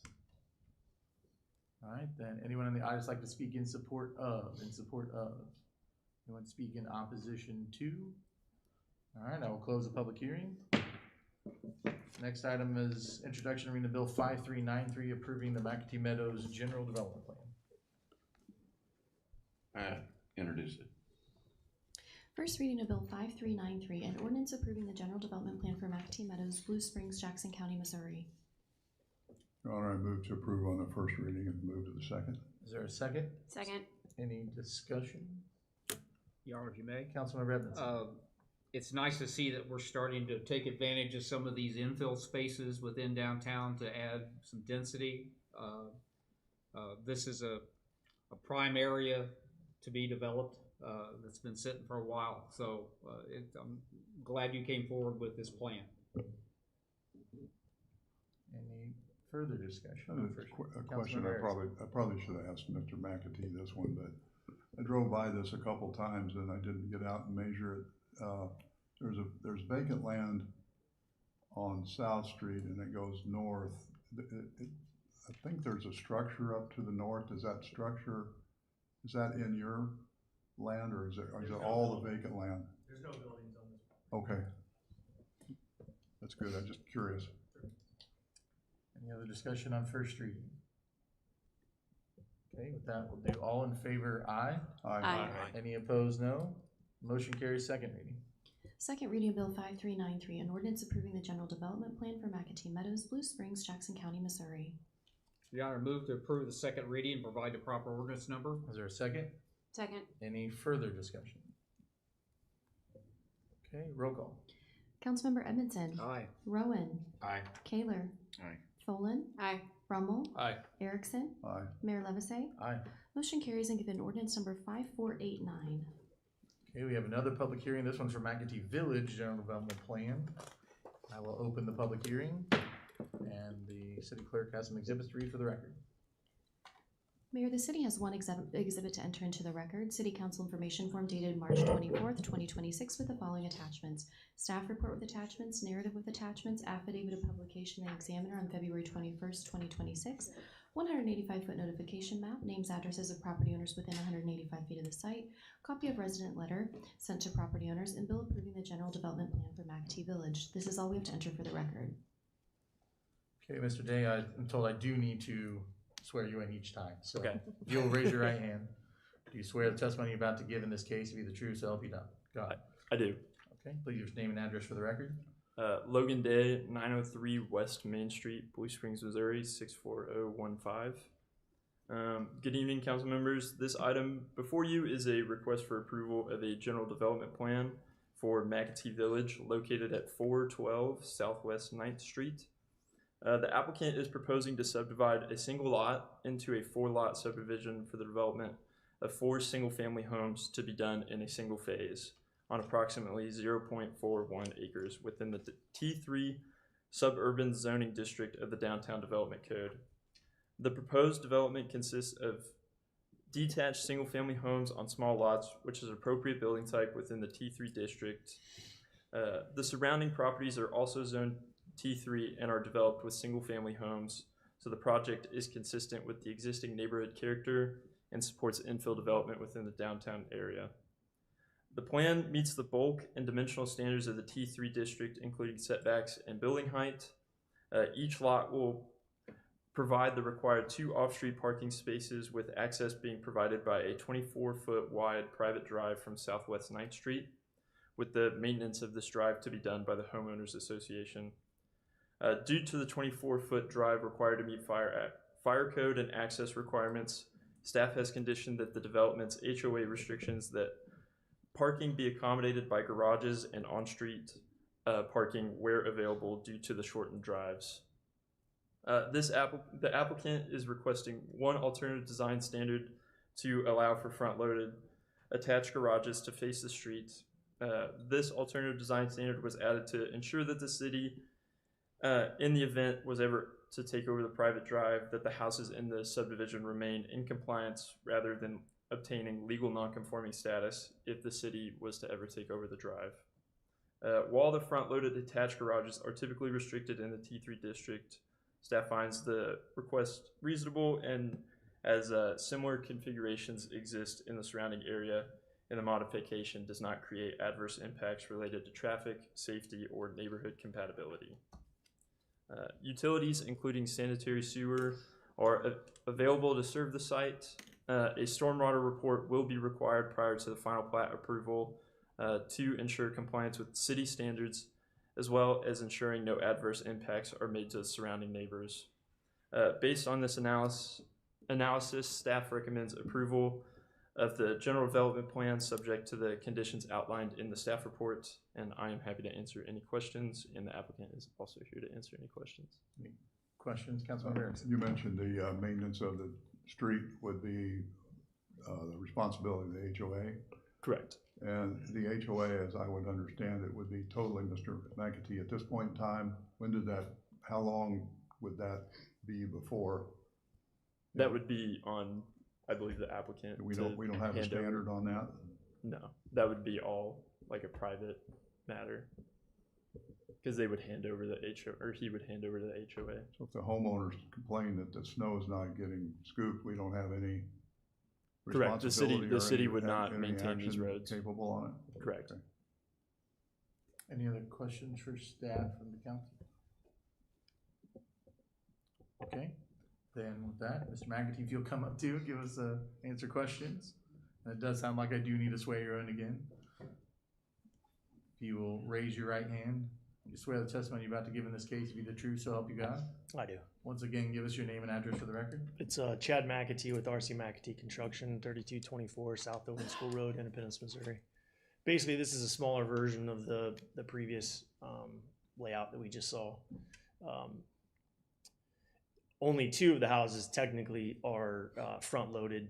The front 2 are compliant to the original code zoning, so just for informational purposes there. But I'm happy to answer any questions that you might have. Okay, any questions for the developer from the council? When I asked the question about the HOA, you're gonna be the HOA till everything's done? I guess I'm not, to be honest with you, I'm not really for sure how an HOA works in technicality purposes as far as like the length of ownership, or do I transfer that, to when the buyers purchase. So, but yes, I mean, I would obviously take responsibility as long as possible to make sure that we don't have any headaches. If I were, I'd also look at it like this. Obviously, these developments that I'm coming up with are a little bit more creative and not concrete in their conceptual purposes, obviously that's the goal, to try to get more residents within this area. We can't just take a house that already exists, tear it down and build one more house. Economically, it just doesn't work. So you're not going to get any development doing that. That being said, personally, I look at this as a long extended driveway. So it wouldn't be any different if you lived on, acreage and you had to maintain the driveway to get out of your house. Conceptually, it's the same thing. Okay, any other questions for the applicant from the council? All right, thank you again, sir. And we will go to the audience, and the audience like to speak in support of. Anyone in opposition to? Any other comments from the council before I close the public hearing? Your Honor? Yeah, Councilman Evans. I'm assuming that this is similar to what the 4-row houses we have up on the west side of 15th Street, where it's a back load on that one on the access road to the houses, and it's maintained by the homeowners. Is that correct? That would be similar, yes. Thank you. Okay, then I will close the public hearing. Next item, introduction and reading of Bill 5394, McAtee Village General Development Plan. I introduce it. First reading of Bill 5394, an ordinance approving the general development plan for McAtee Village, Blue Springs, Jackson County, Missouri. Your Honor, I move we approve on the first reading and move to the second. Is there a second? Second. Is there any discussion? Your Honor, Councilman Erickson. just for the record, I guess, I will support this because I think it's the right thing to do, but I'm a little uncomfortable maybe burdening somebody with the extended driveway and the maintenance of that unless I have some assurance for it. I wouldn't want them to come back and say, oh, he said he was gonna take care of it and he didn't. I'm comfortable, I don't know what to do about it though. Okay. Any further discussion on first reading? Okay, with that, we'll do all in favor, aye? Aye. Any opposed, no? Motion carries. Second reading. Second reading of Bill 5394, an ordinance approving the general development plan for McAtee Village, Blue Springs, Jackson County, Missouri. Your Honor, move to approve the second reading and provide the proper ordinance number. Is there a second? Second. Any further discussion? Roll call. Councilmember Rowan. Aye. Kaler. Aye. Tholen. Aye. Brummel. Aye. Erickson. No. Edmondson. Aye. Mayor Levesey. Aye. Motion carries and given ordinance number 5490. Okay, I don't have any speaker appearance warrant for the public comment section, so we'll go to item 14, which is introduction and reading of Bill 5395, amending the Code of Ordinances related to hotel motel tiers. I'll introduce it. First reading of Bill 5395, an ordinance amending Chapter 655, Hotels, Motels, etc. of the Code of Ordinances, City of Blue Springs, Missouri. Your Honor, I move to approve on the first and move to the second. Is there a second? Second. Any discussion? All in favor, aye? Aye. Any opposed, no? Motion carries. Second reading. Second reading of Bill 5395, an ordinance amending Chapter 655, Hotels, Motels, etc. of the Code of Ordinances, City of Blue Springs, Missouri. Your Honor, move to approve the second reading and provide the proper ordinance number. Is there a second? Second. Any further discussion? Roll call. Councilmember Kaler. Aye. Tholen. Aye. Brummel. Aye. Erickson. Yes. Edmondson. Aye. Rowan. Aye. Mayor Levesey. Aye. Motion carries and given ordinance number 5491. Next is item 15, introduction and reading of Bill 5396, authorizing a permanent utility easement agreement with Spire. Do I have an introduction? Introduce it.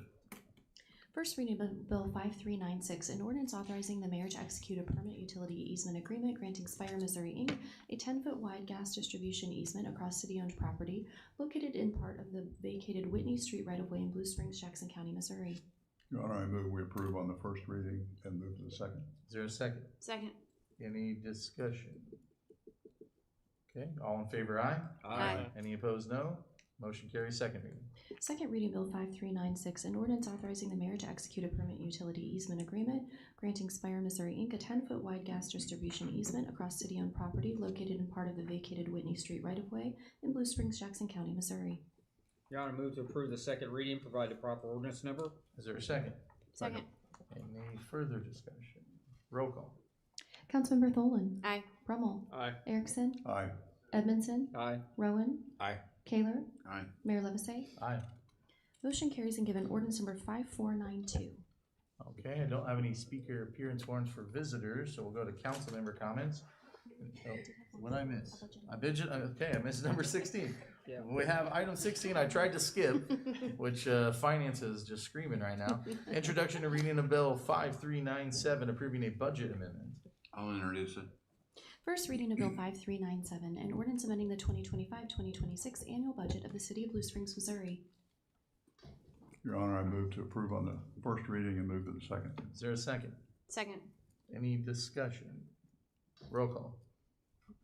Oh, I'm sorry. Voice. All in favor, aye. Aye. I'm off my Aye. game. Any opposed, no. Getting late.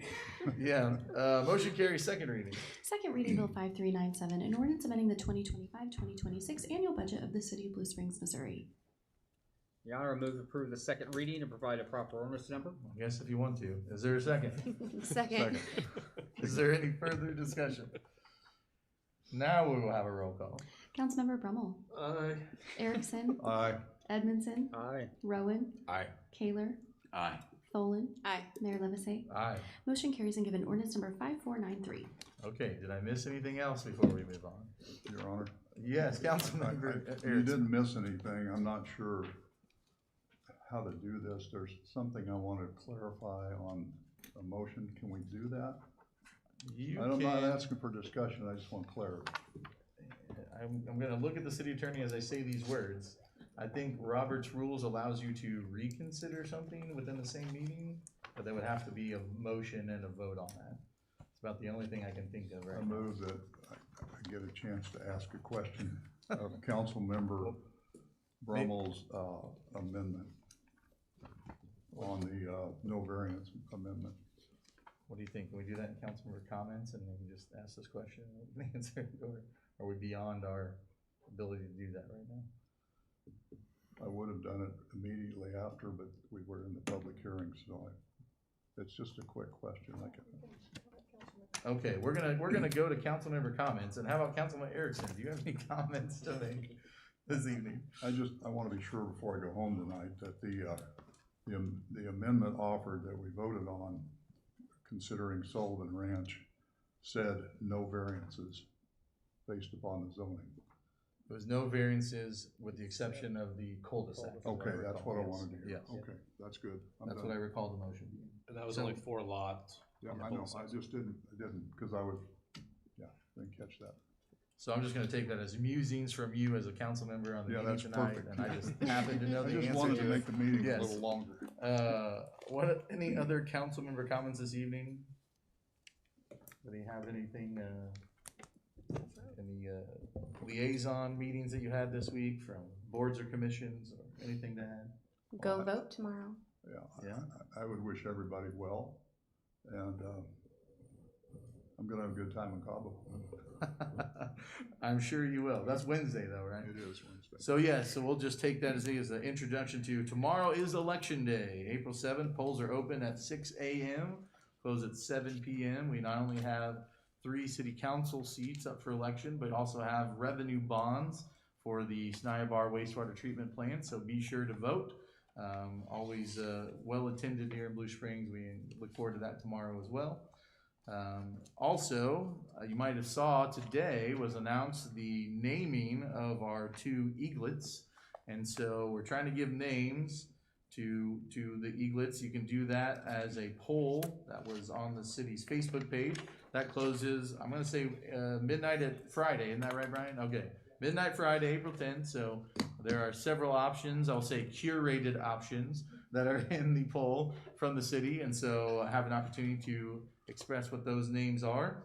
We also have, before the next city council meeting, April 10th, is our Green Up the Blue, our Clean Up Blue Springs event. So that'll be Saturday, April 18th at 9 a.m., I believe. I don't see our parks guy. And at 8:30, I want to say, 9? 7:30. Okay, we'll find out the time. It is Saturday, April 18th. We'll just leave it at that. Green Up the Blue. And then this week we also kicked off our new comprehensive plan. And if you want to add feedback to that, we want to have as much resident feedback as the future development and land use policy for the city of Blue Springs. Go to bluespringsnext.com and you can sign up for updates on that, and also give your feedback on what you want the city to look like in the future. So those are all the comments I had. Did I miss anything, council members or staff? Councilmember Brummel. He did say 9 o'clock. It was 9 o'clock that morning. Okay, I believe 9 a.m. on April 18th, Green Up the Blue. So, and if we're wrong, we'll still find time for you, find something for you to do. We'll just give you a shirt and some gloves and put you to work. So show up whenever. And we do have household hazardous waste this weekend Okay. at Pink Hill. Is that Saturday? Correct. Okay, Saturday household hazardous waste. So bring your paint and all the other stuff that's been piling up in your garage as well. Get there early because there's Yes. usually a line. Always a very well attended event. I'm glad to have that somewhere responsible and not in other ways you could get rid of it. So, okay. What With time is then- that? Do you know what time that is, Nick? 8 to noon. 8 to noon on this Saturday. April the 11th.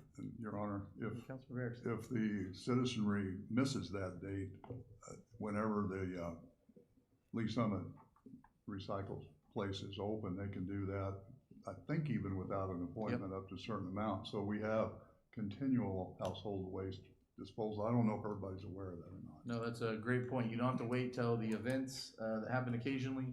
There are multiple hazardous waste disposal locations throughout Jackson County that we are a member of through the Mid-America Regional Council. Lee Summit has one of them, but there are more than that.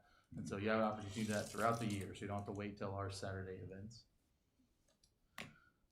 Seeing nothing else, and I will accept the motion to adjourn. So move. Is there a second? Second. Roll call. No, it's not. All in favor, aye. Aye. Any opposed, no. We are adjourned. Should we start that? I'm gonna let you keep that.